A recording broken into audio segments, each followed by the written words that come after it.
Today I'm showing 3 very common marriage mistakes and how to overcome them.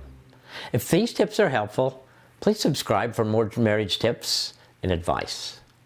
Common marriage mistake number 1, taking your spouse for granted.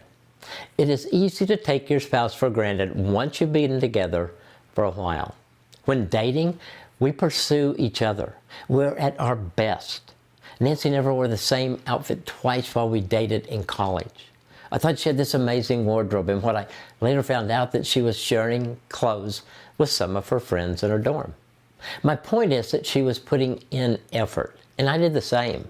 Once we were married, we didn't have to try as hard.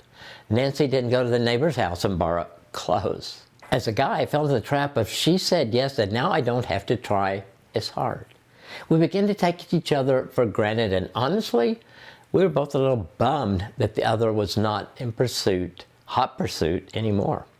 We needed to adjust our expectations. We needed to remember to show appreciation and gratitude for each other's efforts and accomplishments, so we did not feel unappreciated, undervalued, and resentful.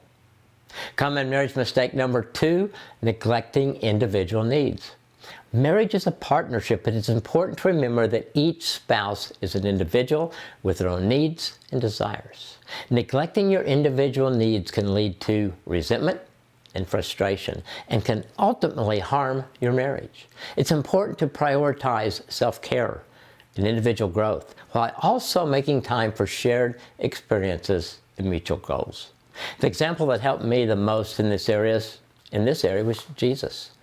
On earth, he was fully human and fully God.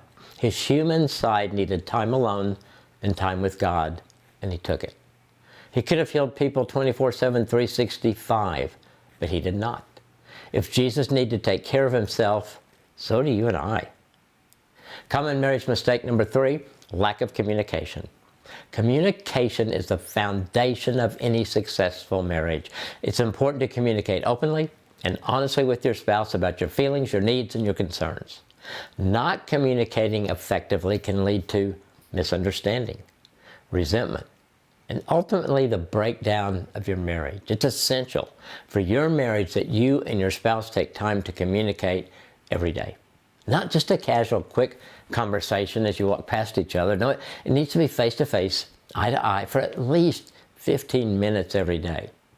I promise you, there's no shortcut to good communication. It takes time, it takes intentionality every single day. The thing about these 3 common mistakes is that for taking your spouse for granted, neglecting individual needs, and lack of communication, the fix is easy. Is your marriage struggling in 1, 2, or all 3 of these? If so, don't let that continue. The sooner you address these issues, the better. And today would be a really good time to begin.